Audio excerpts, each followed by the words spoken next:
All right. So here is class 1 advanced with the RowDojo here in Scottsdale, Arizona. I'm Brian here with Reagan, giving him an introduction to some of the ideas involved with what I do here. So at the RowDojo, it's a combination between CrossFit and Qigong.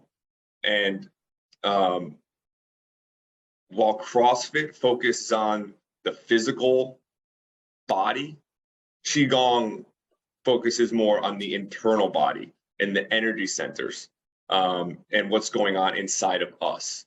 And so by blending the two, it makes a very unique exercise and allows people to not only improve the health of their body, but also get closer to themselves. Now, behind me here, I have what I call, basically it's like multi-dimensional anatomy. All right, here you have the physical body that we've all seen. You have the bones, the muscles, the joints, the cardiovascular system, the nervous system, the organs, everything that we can see and it's visible with our senses. And then also here, I've added on some of the meridians. And the meridians, it's hard to tell from the video, but it's like the energetic pathways that are flowing through the body. And over here, we have the chakras in the Indian yoga traditions. And then you have what I call the 3 centers, which would be also called the dantians in Chinese medicine. And then down the middle, you have what's called the central channel, which is like a spiral. You've seen that on the on some of the medical symbology that goes up the spine. And then off on the wall, we have little dots that represent the levels of chi. And so not only we have our physical body, but we have all these subtle bodies and these energetic bodies. And that's what we're going to try to get in touch with during our exercises. And the subtle bodies, they just represent things. And we're trying to understand what they represent and how can we use them to get in touch with ourselves more, to get more control of ourselves, to maybe achieve self-mastery. A lot of times we're being pulled externally by, whether it's the news or it's your job or it's your family, you're always getting pulled away from your center. And so by understanding how your mind works, what your emotions are, the sensations of your body, we can stay grounded on ourselves. And that helps us stay in control. It helps us be more effective, more productive. It helps us accomplish goals. And that's what it's all about. So we are working the physical, but it's also the mental, the emotional, and when those get aligned, then we kind of enter the spiritual. And I think that rowing is the best exercise to do this because it's very simple. It's just forward and backward, forward and backward, just a smooth, fluid, continuous motion, the same way that Qigong is, just slow, fluid movements. And that simplicity of the rowing movement allows us to bring our attention and focus inward. If we're doing a spin class or even a CrossFit class, and you're doing a whole bunch of different things, and you're listening to loud music, and you're distracted, your attention's being pulled elsewhere. But here, everything is slowed down. Even the music is slowed down, and so it sets up the environment for people to really focus. And then when you're done, you can take what you learned and apply it in real life. You know, it's not just like a gym, you work out and, you know, you move on and you go right back to, you know, work or whatever. This is something that you want to really stick with you. And the more you do it, it's like you almost accumulate this ability to stay focused and stay grounded on yourself. And by doing that, you can then help others do the same. Okay. Now, I use 3 different machines, all from Concept 2. The rower, the ski erg, and the cycle. Each of those machines, it has a flywheel. It's a slow, fluid, continuous motion. So no matter which machine you're on, the same principles apply. Okay, and it's another thing that's nice is that on the 3 machines, all the monitors are identical. So you can go from machine to machine and you can still track your data, track your statistics, the most important of which is called the energy output. And the energy output is able to, I like to say, track the efficiency of the movement. And let me just switch this real quick on the video. With the energy output, you'll see if you're going like fast and then you kind of crash and then you exert a lot of energy and then you get really tired. It's going to be like this, you know, really, really staggered. All right. And we want the it to be nice, smooth, and consistent, because then you're using your energy efficiently. You're not wasting energy. You're not leaking energy. And you can go for a much longer distance than you thought you could go. Okay. And just like in life, if your emotions are all over the place, if you don't have control of what you're feeling and how you're reacting, you know, you're not going to be effective. So we are able to use that monitor to monitor our physical exertion, but also relate it to the emotional and thinking centers. So that's the most, what I would say, important aspect starting off. We're not really going for times. We're not really going for, you know, distances or split times. It's just, let's just get it nice and even. And then we're getting to the flow. And then once you get in the flow, you know, then you're in the, you set yourself up to get more into a meditative state and a more focused state. And so now we can do that inner work that otherwise might be difficult when there's all these distractions. Okay. Did you have any questions so far? Yeah. So when it comes down to, you mentioned the meridians. Yeah. Could you explain more about that and how that like relates to the 3 centers? I've never heard of the meridians before. So yeah. So have you ever heard of acupuncture? Yes. Okay, so the meridians are used in acupuncture to free up blockages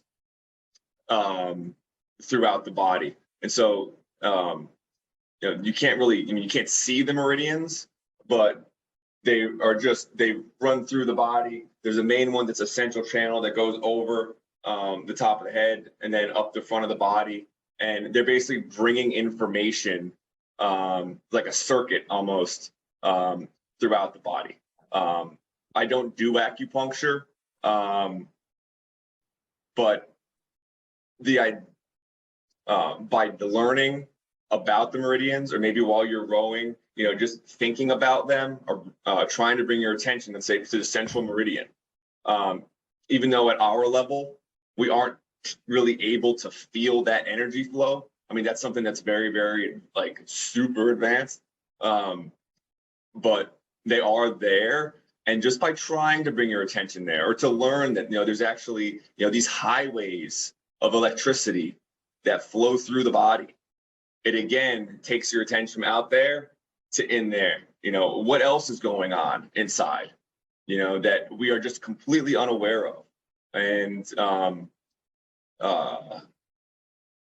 the meridians, you know, if you have like a tight muscle, you go to an acupuncturist and they'll put some needles in there and releasing the muscle by like activating that electrical transfer through that region.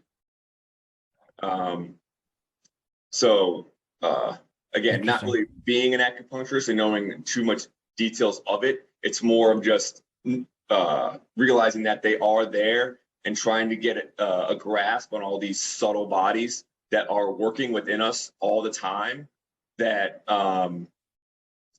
we just don't pay attention to, you know. And then the activation of chi.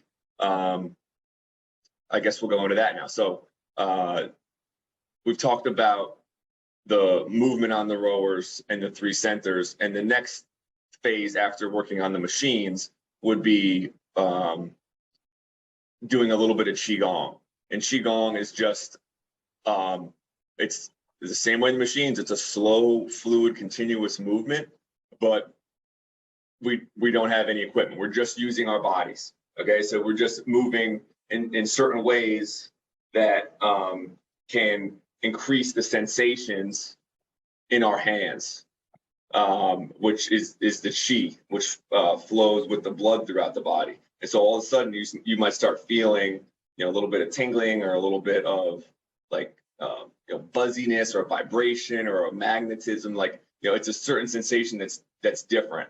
And by doing some of these movements, we can start to feel that. And I usually, it's like there's a simple qigong exercise that we usually start with that, you know, even if you have zero experience in qigong, you're just doing it, and then even just with, you know, within a few minutes, with some focus and your attention, the client can put the attention on the hands, and they're like, wow, you know, I feel that. And that's like an introduction to feeling the energy that is flowing through the body at all times. Our hands are the most sensitive, so we'll feel that first. But really, within time, with practice, you want that to always be flowing through you. You spell qigong Chigong. Qigong.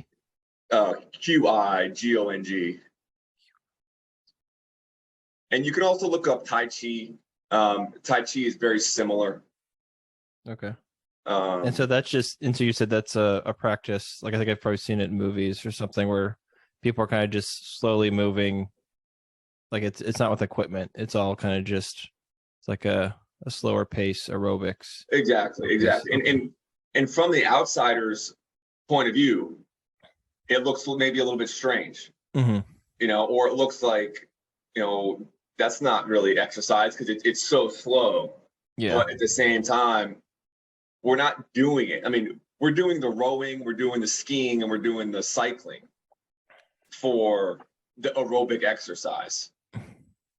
The qigong, that's an inner exercise. Like, yes, you're doing the movements, you'll feel it in your shoulders a little bit, you'll feel it in your legs, but really you're going to be focusing, you know, depending on what the movement is, you're going to be focusing on the centers, you know. So if your hands are down at the lower center, you want your attention on your whole body. And so you're going from like you're feeling your legs and you're feeling your muscles, you're feeling your back and your arms and, like, you know, your head. Like, you want your attention grounded on your physical body. And then you switch it up from the low dantian up to the middle. And then you bring your attention like to your emotions. And so, you know, what am I feeling now? What did I feel today? You know, how do I usually, you know, feel when I'm at work, or how do I feel when I'm with the family? You know, so it's like self-observation, you know, and it's like it gives you opportunity for self-study.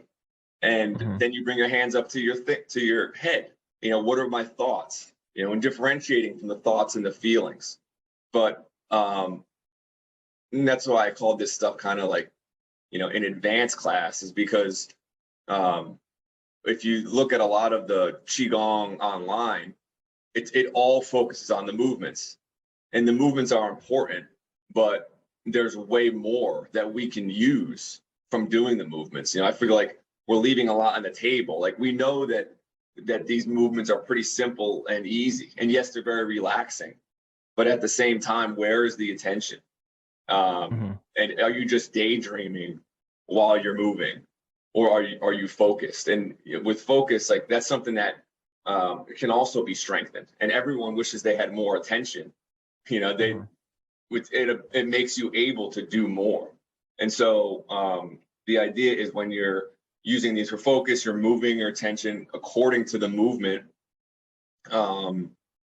You're going to get all types of insights on yourself, that otherwise, if you're just daydreaming and just moving, or you're following an instructor who's just moving, you're leaving, as I said, like, a lot on the table. So when it comes to the you call it the three spheres behind you. So what do you refer to those again? 3 centers. Would that be like in relation to like the body, soul, spirit? Like, is that how you're supposed to visualize that? Yeah, and it's also, the terminology is like, the idea of 3 centers has been around a long time with a lot of different traditions. From Christianity to Taoism, the three centers is a thing. Yeah, and the Trinity. Right, exactly. And so, I mean, I personally, I follow the Gurdjieffian system, and he talked about the 3 centers as being the feeling, or the thinking, feeling, and moving center. And and that relates to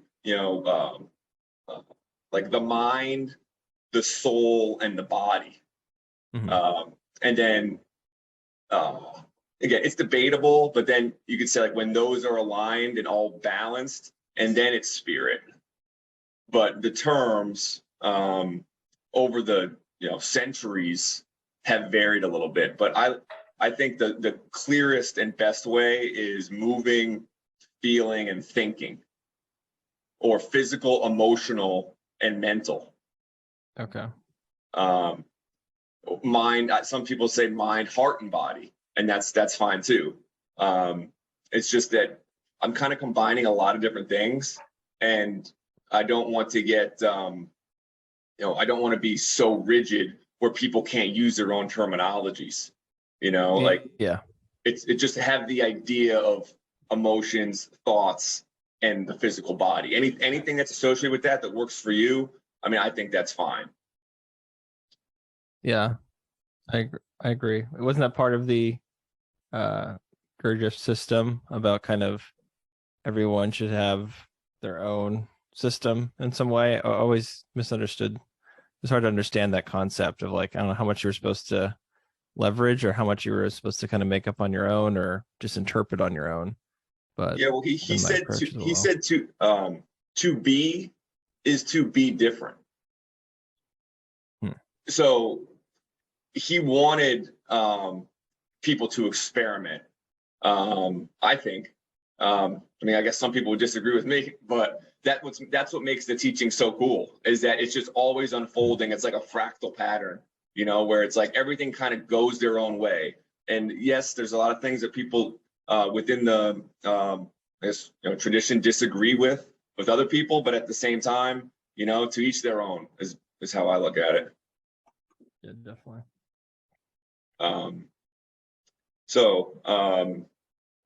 We've talked about the machines. We've talked about Qigong. We've talked about the centers. And then I guess the next thing we can go into is the breath. So breathing is obviously very important. We want to link the breath when we're doing the exercises for rowing. I think it's great to exhale when you drive, inhale when you recover, exhale when you drive, inhale when you recover. Just like if you're doing a push-up or a bench press, when you're exerting the energy, or like if you're throwing punches or throwing kicks in martial arts, that's when you let the air out. You don't want to hold the breath. And so that's pretty important. On the rower, there's there's different stroke rates, and the stroke rate is how many times you go back and forth in 1 minute. So you can have a stroke rate of like 23, where it's like, and then you can have a stroke rate of 12, where it's,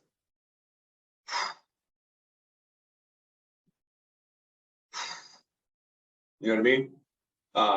And so we work with that a little bit also. And that way, we switch up tempos, is because we want to break anything that's mechanical. And if people get on the rower the first time or every time, and they're just going, you know, it's the same thing. And then you tell them to drop the stroke rate down to 12, and it's very hard because the challenge is slowing down. Mm-hmm. And people are used to moving at the pace that they're used to moving at. And to say, no, we're not just gonna get on and go 100% or go at a 25 stroke rate.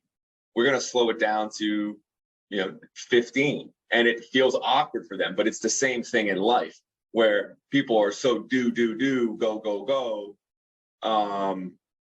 that it's hard for them to slow down.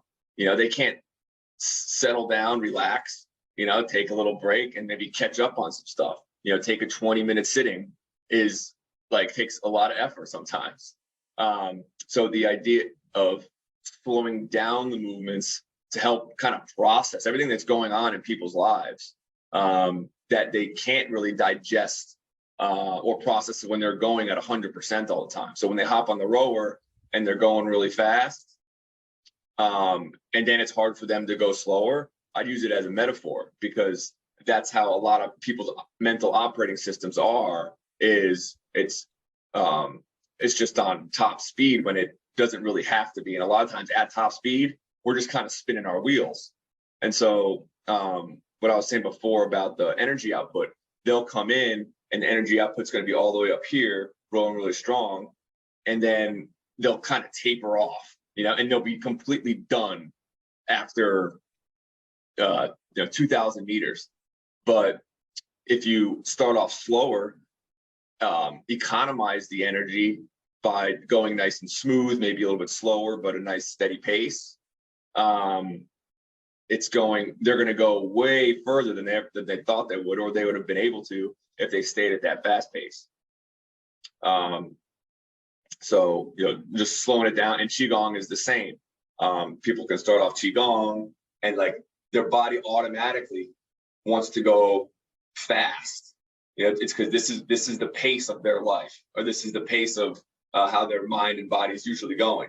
And then to go really slow, it's awkward at first, because it's just a different tempo than what they're used to. And they say the slower you move, the more the chi moves. And so it's kind of that's kind of the goal, is to just slow it down and then put your attention on those sensations.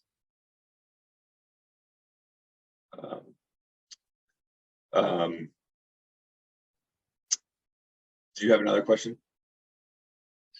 I think so. What's the best visual? How do you prepare yourself to get into it? My strategy right now is, or approach, I'm here in my home office. I'm gonna have it the rower right next to me. It's my thought is I'll schedule, an hour break, and maybe go out for a walk for 5 or 10 minutes, prepare, and then do it for 10, 20 minutes, and then then go for a walk again, because I have a nice trail with some trees around me behind my house. What do you think the best way to structure this, to ease into it, but also kind of create a pattern that like you said, for me, it's part of the exercise I want. I definitely want to think of this for heart health. Heart disease is a big thing in my family. I haven't really, I'm not exercising right now. It's that part's important to me, but just as important is what you're talking about, is my ability to focus and be present with people. I want to have be in touch with my spiritual, intuitive self to kind of sense other things. I can tell the best things that ever happened to me in my life has been when I've not been going 100%, and I've been more open to synchronicities or things that just happen that seem kind of like miraculous, but I haven't had that a lot in my life. I think it's because I've been so focused on work and just, being a parent, so Yeah. I'm curious on just how to kind of structure this, because a lot of what you're saying makes a lot of sense. And my biggest fear is being able to like consistently do it, especially in some, not entering in that environment that you've created, like a physical space. Like I'm just kind of trying to do it within my home. Yeah, and that's going to be your biggest challenge, is the consistency. But you're going to feel a lot of resistance at first because it's new to you and you're not really used to it. But finding consistency starts with having a good routine. And it's great that you have trees and nature around the house. And I would start there, because if you're, let's say you work up till from 7 to 11 or 8 to 11, you got that hour. If you sit there in the same environment that you just worked without any break, your mind is still kind of in that mindset. It's going to be harder to disconnect from it. But if you go for a walk, use that walk. Like, not only are you, if you were sitting all morning, now you're walking. So your physical body is moving around, it's loosening up. So that's alone is a preparation for the physical body. And then when you're surrounded by nature, that's going to activate your emotions, and really feel the presence of nature and the value of nature, what nature offers us. And so now you're kind of warming up your emotions. And then while you're thinking, you could think about nature, think about the science of nature, look at the patterns on the leaves, or look at, maybe there's like birds, animals, like look at nature like a scientist. And so then now you're thinking. So now you're thinking in a different way, you're feeling the nature, and you're moving. And so you're already warming up those three centers. So when you come back inside, even though at first it might kind of dissipate, it's like a really good preparation, in my opinion. It doesn't have to be long, maybe 10 minutes. And then for the rows, I would recommend 30 minutes, because 30 minutes gives you enough time to really drop in. And you're going to feel some resistance there too, because you're like, 30 minutes is so long. But at the same time, and this is what we'll get into later when we start getting on the machine, is once you start really focusing on the breath, and then we'll talk about how I use the music, it does everything that we can to help the centers relax. And then 30 minutes be no problem. And you'll finish, and then and you'll feel great. I mean, you'll feel refreshed. You'll feel like you just recharged. You'll feel more effective when you go back to work. Think of all that, the blood flow that is going through your whole body when you're rowing. Your oxygen intake is going up, so your lungs are expanding. So when you go back to work, you're breathing more into the belly. You're breathing more fully. You feel accomplished. You might have sweat a little bit. So all these things you can look at, it's just like a little bit of a timeout from your day, and you're using it to just recharge. And so 10-minute walk, maybe come in, do like a 5-minute breathing session, 30-minute row, and then wrap it up with a little bit of stretching and qigong. And that's like 1 hour. That's typically how my classes are, a combination of those types of things. Over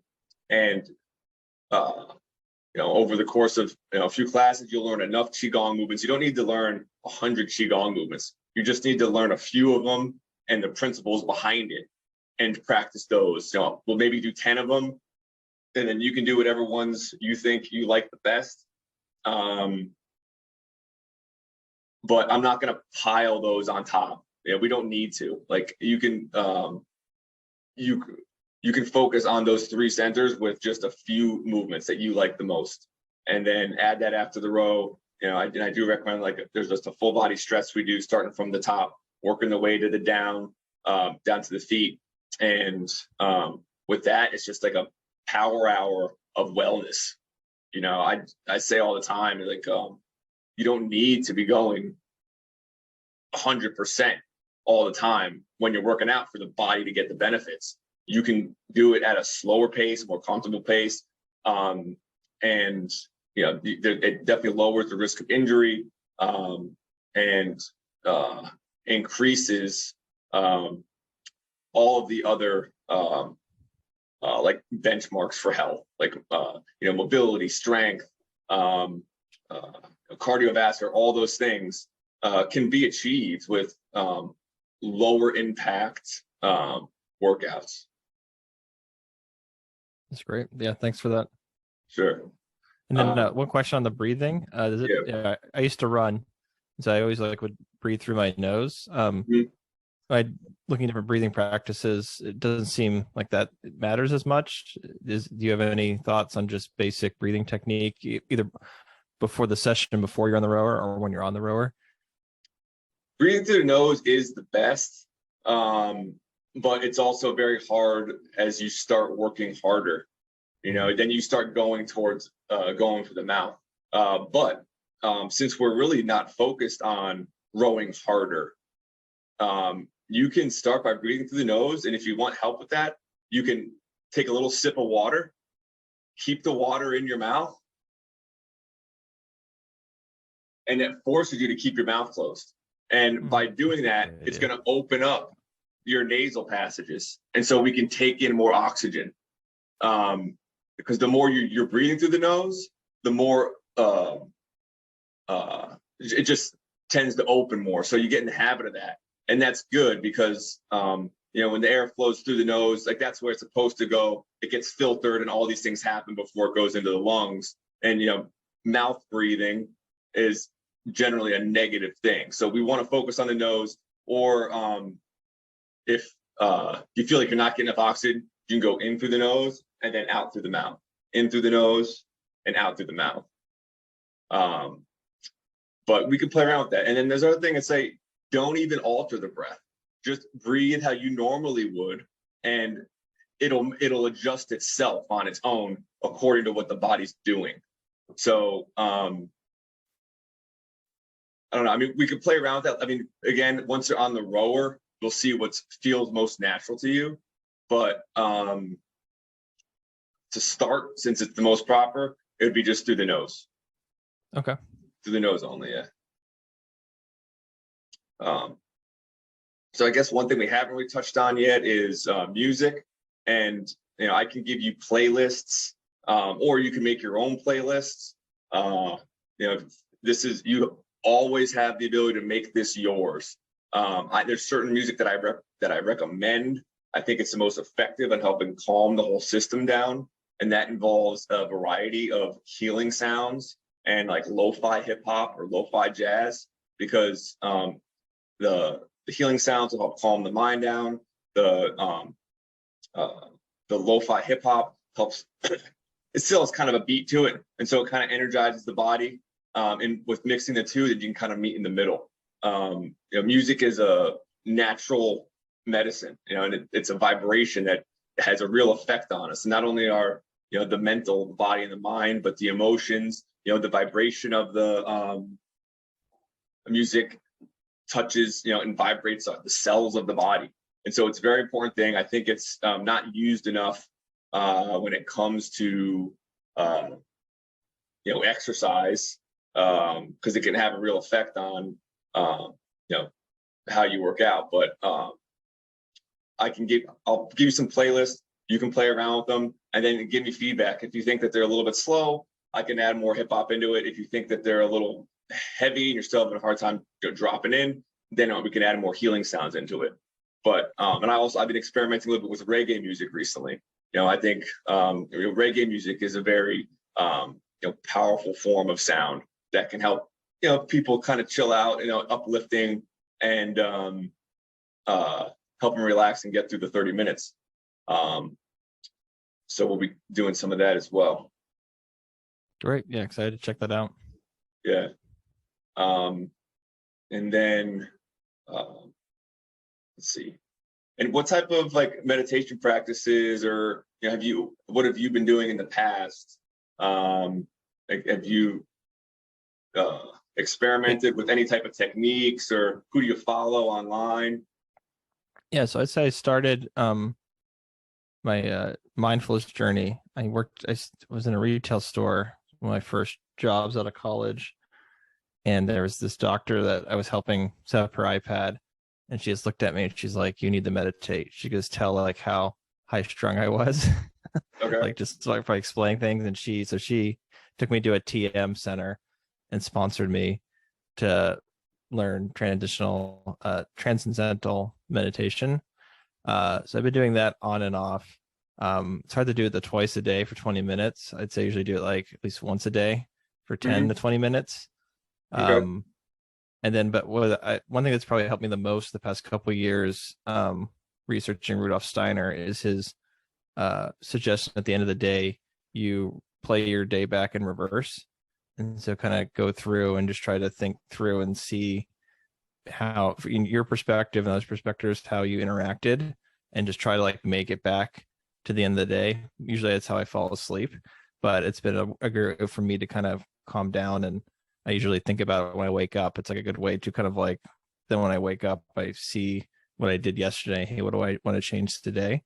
So I'd say those are the two kind of mindfulness practices that have been most consistent in my life the past couple of years. And yeah, but okay. So that's really good. And one other thing that I'd recommend too is when you get in the rower, just get a little notebook, from Staples or something. okay. That's very small, compact, nothing too big. And then what I like to do is bullet points. So when you're rowing, you're going to get these insights, and you'll get these kind of like downloads, I guess you could say, of things that you should make a note of. And by writing them down, there's a much greater chance of you being able to apply them and remember them. And when you're doing your day reviews, write those down also, because writing is like it's like a channel from the mind to the page, and Okay. it's pretty valuable. I've been doing it a lot myself, recently, and very useful, because we don't want those good ideas to just disappear when the next one comes in. And also when and so that would be the mental center. And then like if we're rowing and we start to focus on the emotions, and some negative emotions come up, we should feel those and write them out. And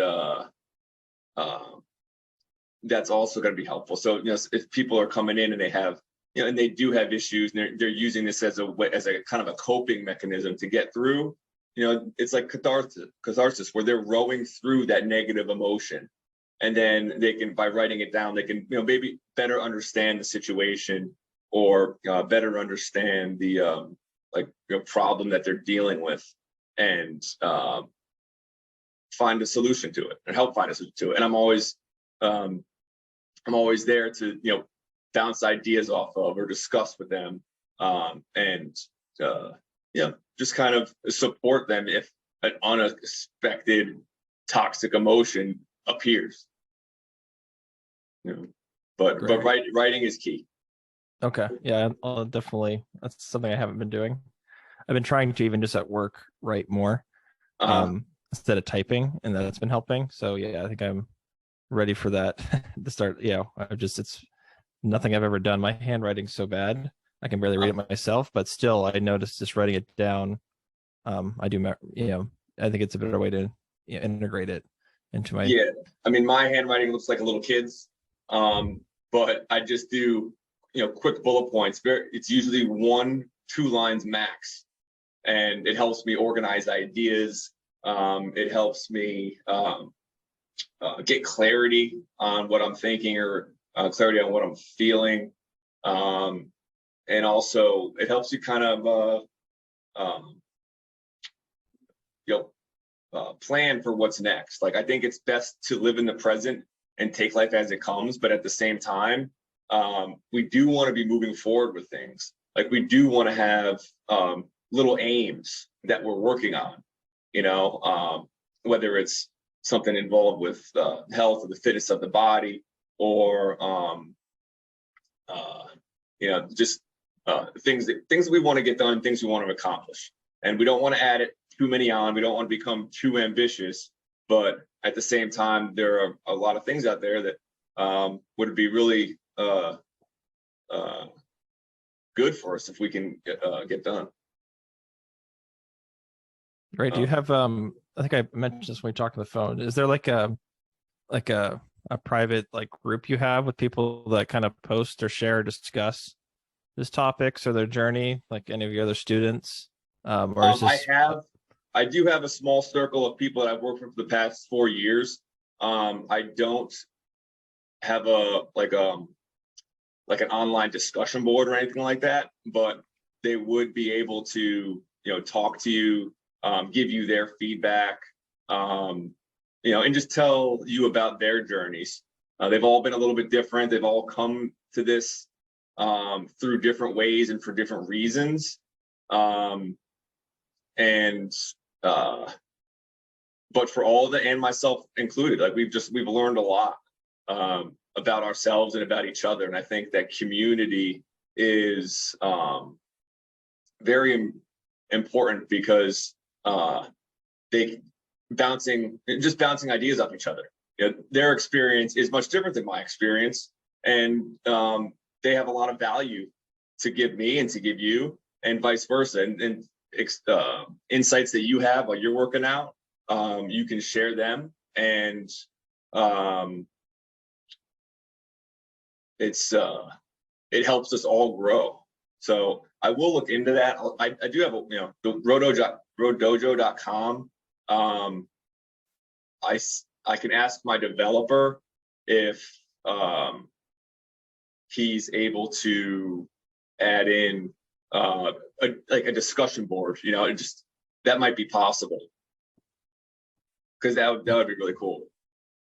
Yeah, if that's something you're interested in, I'm happy, like I said, to volunteer, give you some ideas in that area. Yeah, as I was looking into Gurji recently, I forget where it came from, but he mentioned something was very dismissive of one man trying to do, or one man or one woman trying to do anything on their own. That everything should be done within a group setting. And I think that's probably something recently that I think I need to do more of. I need to try to kind of share my experience more and learn from others, and share my experience too. So yeah, I'm looking for opportunities to do that with people that are, aware of these kind of higher mind type of techniques. And yeah, definitely. And he also said that in order to develop a will of his own, a man must put himself under the will of another.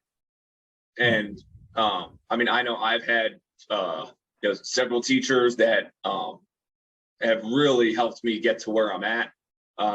So I wouldn't put myself on that level of I'm not but I would put myself maybe just like a group leader. Maybe I'll just I can kind of help organize the group.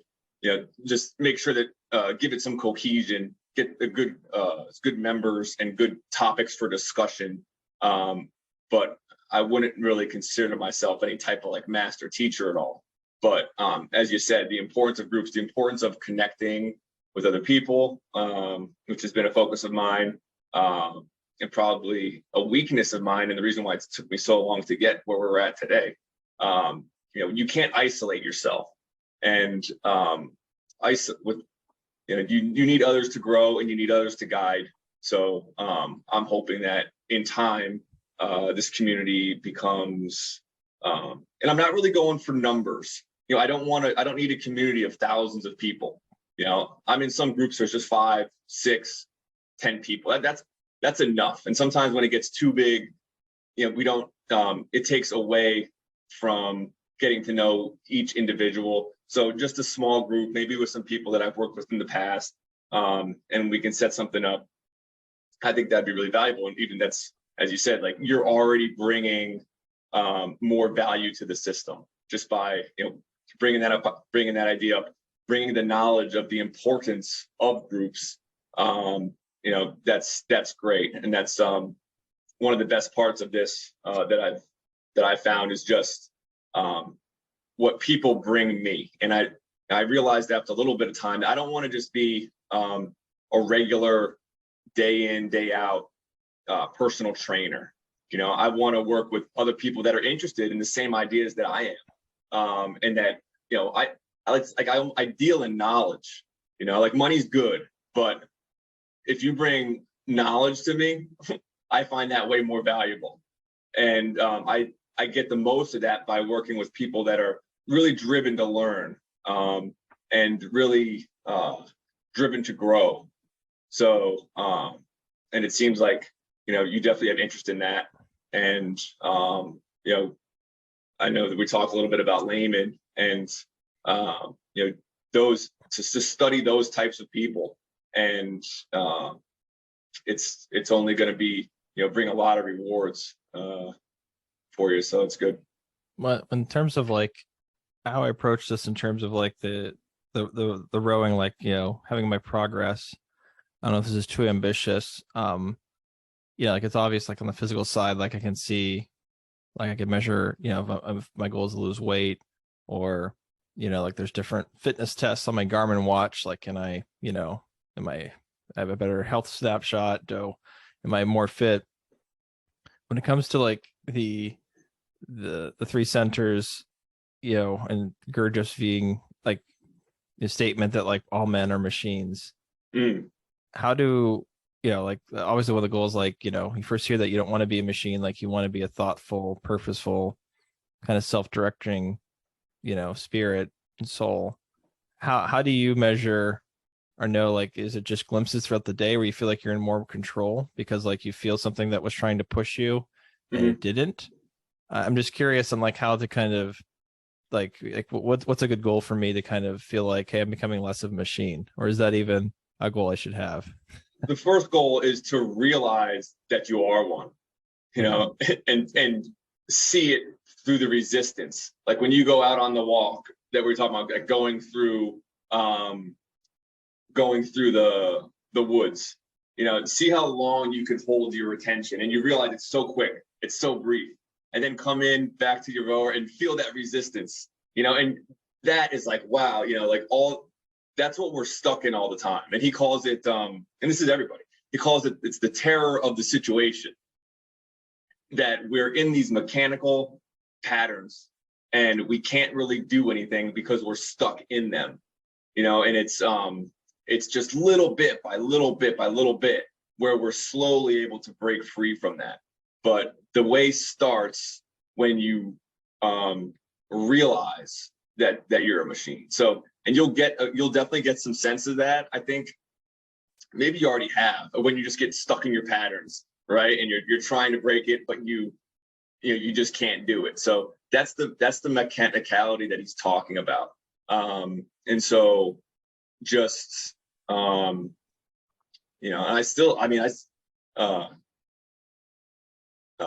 the resistance is very strong, but don't get frustrated. And he always says that no effort goes unrewarded. So anytime you go on that walk, like as we talking about, like as a routine, it sounds great. It sounds something that you can do, but you'll see quick, there's going to be other things from the outside pulling your attention away, things that want to make you stay, where you are and not go for that walk, or you try to pay attention or feel the nature, and right away you get lost in your imagination.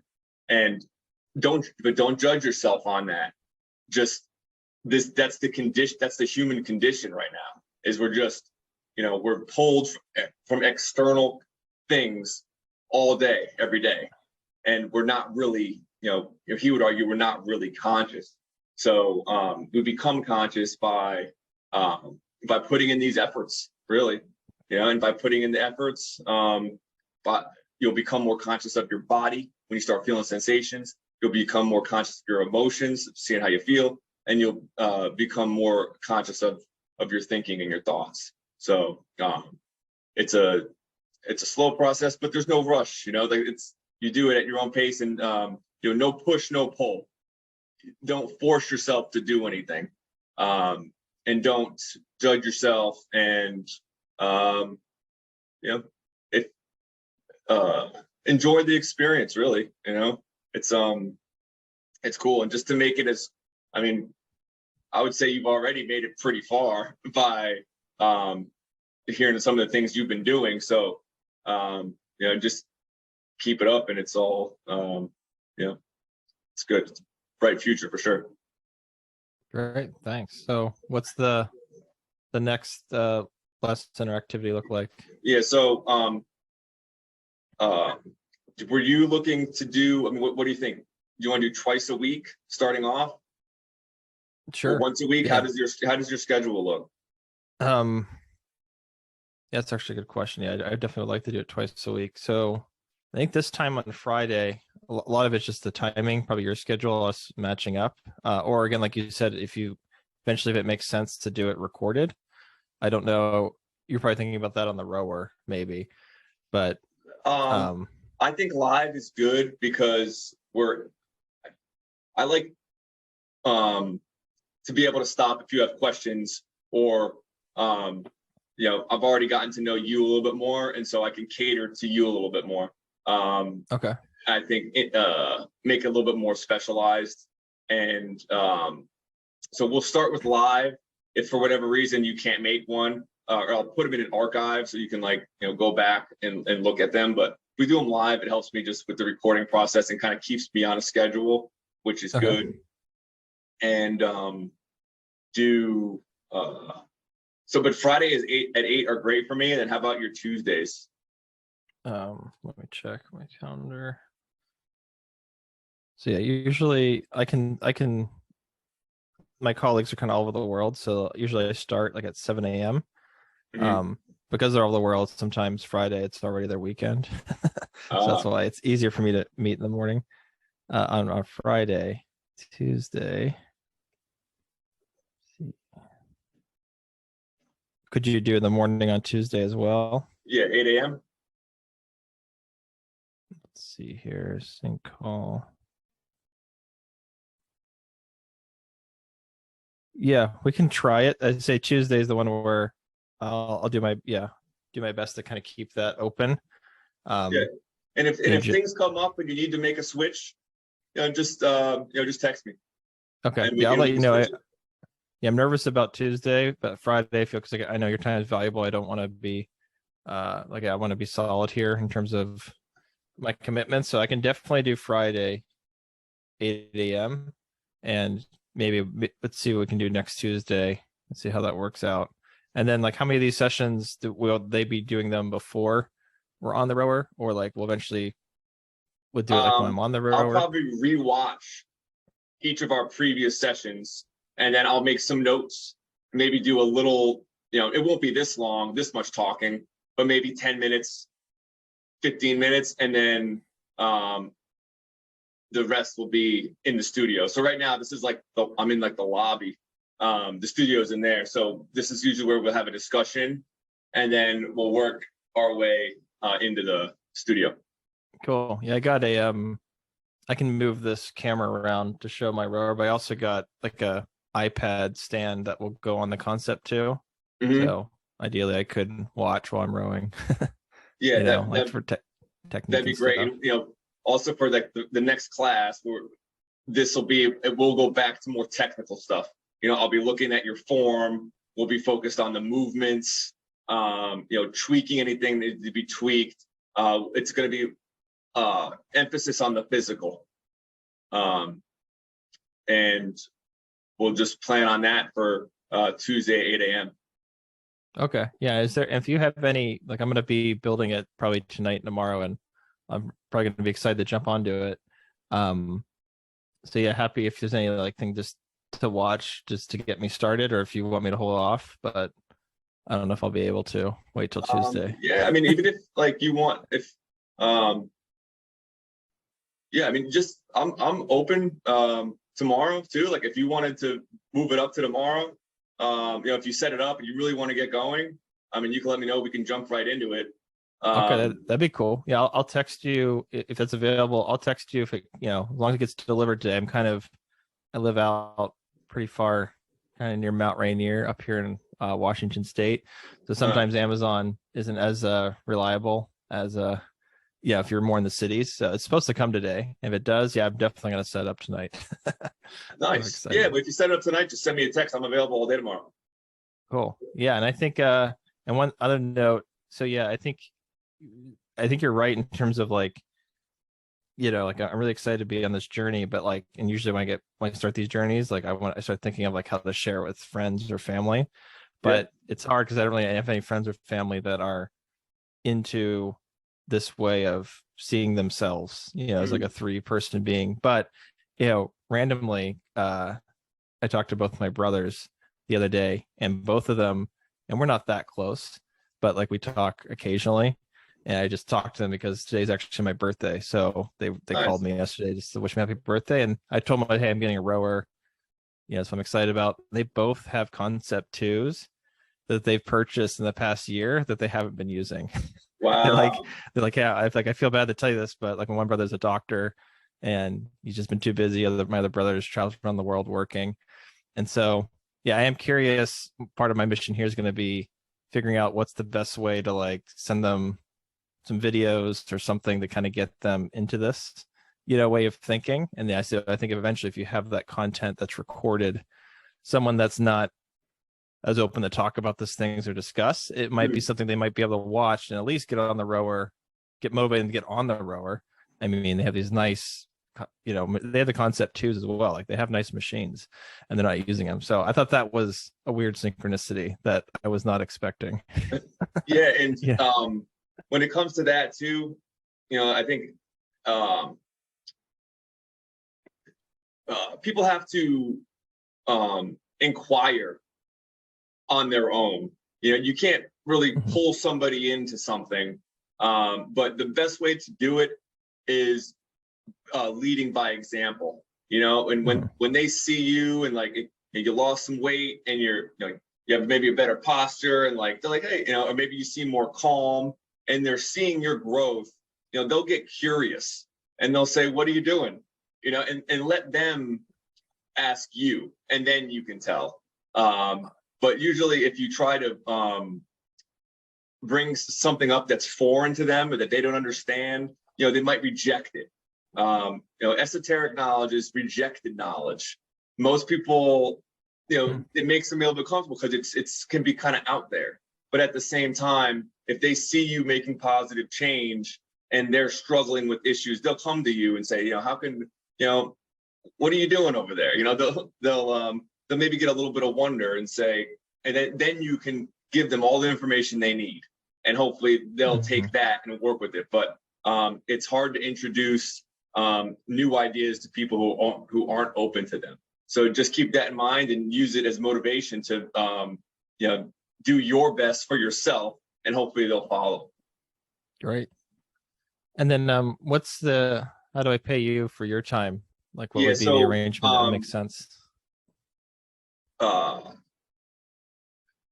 class. Go ahead.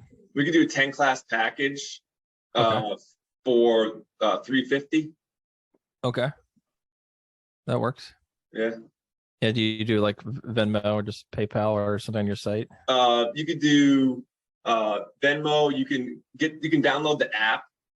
There's a RowDojo app on iTunes or on App Store. Okay.